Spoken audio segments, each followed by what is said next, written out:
चरण में मगध और शाहबाद के, पटना के दो, पाटलिपुत्रा और पटना साहिब, आरा और काराकर, सासाराम और बक्सर, जहानाबाद और नालंदा। तो अगर 2020 के विधानसभा चुनाव की बात करें तो विधानसभा चुनाव में आप लोग देखेंगे कि नालंदा और पटना साहिब छोड़ करके बाकी तमाम सीटों पर महागठबंधन की जीत दर्ज है। और हम आपसे कहेंगे कि थोड़ी मेहनत करने पर वो 6 सीट के साथ साथ नालंदा और पटना साहिब को भी छोड़ करके 2 चौके हम लोग लगा देंगे 1 तारीख के चुनाव में। मोदी जी आ रहे हैं और लगातार झूठ बोल रहे हैं। अभी हमने सुना बोल के गए कि भाई बिहार के मजदूर, बिहार के नौजवान, उनकी सुरक्षा और सम्मान की गारंटी मोदी करेगा। आप बताइए, कोरोना काल में, लॉकडाउन के दौर में प्रवासी मजदूर जब पैदल चल के आ रहे थे गुजरात से, महाराष्ट्र से, हरियाणा से, तो मोदी जी कहां थे? इस देश के प्रवासी मजदूरों में सबसे बड़ा हिस्सा बिहार के मजदूरों का है। और मोदी जी चुनाव में आकर के बिहारी मजदूरों की सुरक्षा और सम्मान की बात करते हैं। अगर थोड़ा सा तो पीछे चले जाएंगे, 10-15 साल पहले की बात है, महाराष्ट्र में बिहार और उत्तर प्रदेश के मजदूर, छात्र, नौजवान, उनके खिलाफ हिंसा हो रही थी। और बिहार के मजदूर और बिहार के नौजवानों के खिलाफ हिंसा थोपने वाले नेता कौन थे? राज ठाकरे, महाराष्ट्र नवनिर्माण सेना मन से। वो राज ठाकरे आज कहां है? राज ठाकरे मोदी जी के साथ है और उनके पीठ पर मोदी जी का हाथ है। और इसीलिए साथियों, बिहार के लोग बिल्कुल नहीं गुमराह होंगे। अभी खड़गे साहब ने विस्तार से आपको बताया तमाम गारंटियों के बारे में, लेकिन मोदी जी जो लगातार झूठ बोल रहे हैं, खासकर आरक्षण को लेकर, क्योंकि मोदी जी को डर है कि बिहार से जो एजेंडा खड़ा हुआ है, 17 महीने जब महागठबंधन की सरकार थी तो हम लोगों ने कुछ अच्छा काम किया। जाति आधारित जनगणना हुई बिहार में, और जाति आधारित जनगणना के बाद जब पूरे बिहार की सामाजिक संरचना हमारे सामने आई तो महागठबंधन की सरकार ने बिहार विधानसभा से आरक्षण की सीमा 50% उसको तोड़ते हुए 75% आरक्षण की गारंटी की बिहार के अंदर से। और आज इंडिया गठबंधन हमारा यही वादा है कि देश के स्तर पर मोदी जी के राज में जनगणना रुकी हुई है, 2021 की जनगणना नहीं हुई, पूरे देश में जाति आधारित जनगणना हो।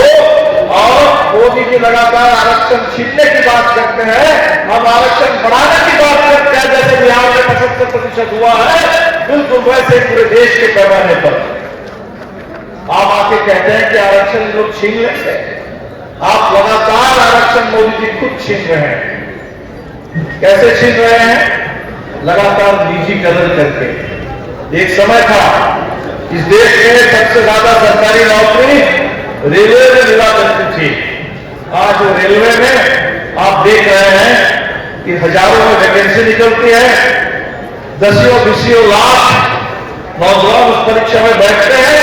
अब बाद में पता चलता है कि पेपर लीक हुआ और वो नौजवानों का पूरे भविष्य के साथ खिलवाड़ होता है। तो रेलवे का आरक्षण जब चला जाता है, एनटीपीसी का आरक्षण, आपके रोजगार जब चला जाता है, बैंक में जब पूरा रोजगार खाली पड़ा रहता है, इसका मतलब आपके आरक्षण भी छीना जाता है। और इसीलिए इस बार हम लोगों ने, इंडिया गठबंधन ने ही वादा किया है, ये जो बेरोक निजीकरण, अंधाधुंध निजीकरण देश में है, इस निजीकरण पर रोक लगेगी और उस देश के नौजवानों के लिए पक्की नौकरी, सुरक्षित रोजगार, इसकी गारंटी होगी। तो शुरुआत बिहार से हुई 5 लाख रोजगार के साथ, इसको पूरे देश का लोग ले जाएंगे। अब 30 लाख खाली पद जो पड़े हुए हैं, 15 अगस्त से बहाली शुरू। महंगाई की मार सबसे ज्यादा देश के गरीबों पर, और बिहार वो प्रदेश है जहां गरीबी का सबसे ज्यादा प्रतिशत है। हम लोगों ने जब सामाजिक आर्थिक सर्वेक्षण किया, पता चला कि बिहार में 1/3 बिहार 6,000 से कम आमदनी पर जिंदा है।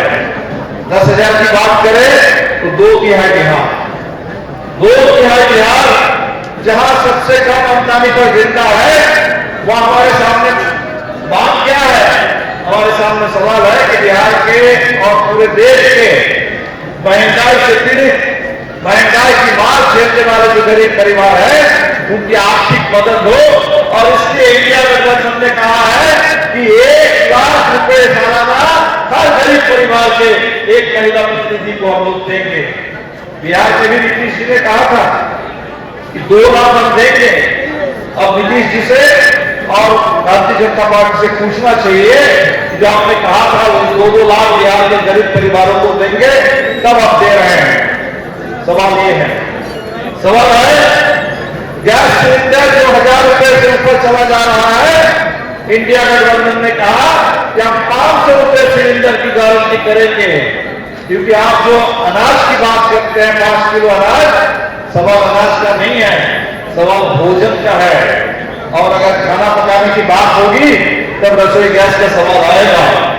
हम लोगों ने राशन की बात की थी, पूरे देश में भोजन के अधिकार की बात की थी। उस भोजन के अधिकार के सवाल को मोदी जी आज सिर्फ 5 किलो अनाज में तब्दील कर दी।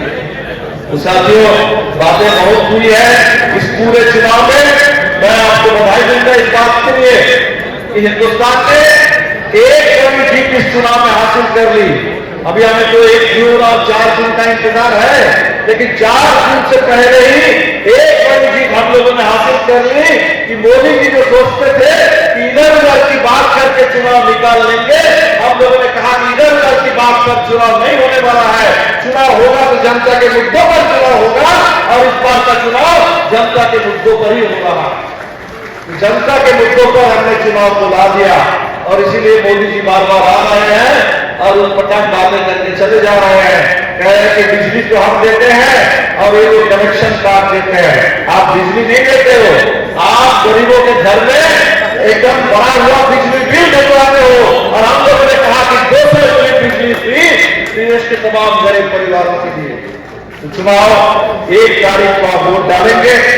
शहर के साथियों से हम कहेंगे, पटना के ग्रामीण इलाके में पाटलिपुत्रा में तो अच्छा है, शहर में भी इस पर अच्छा माहौल है। नालंदा और आपके पटना साहिब 2 थोड़ा कठिन सीट है।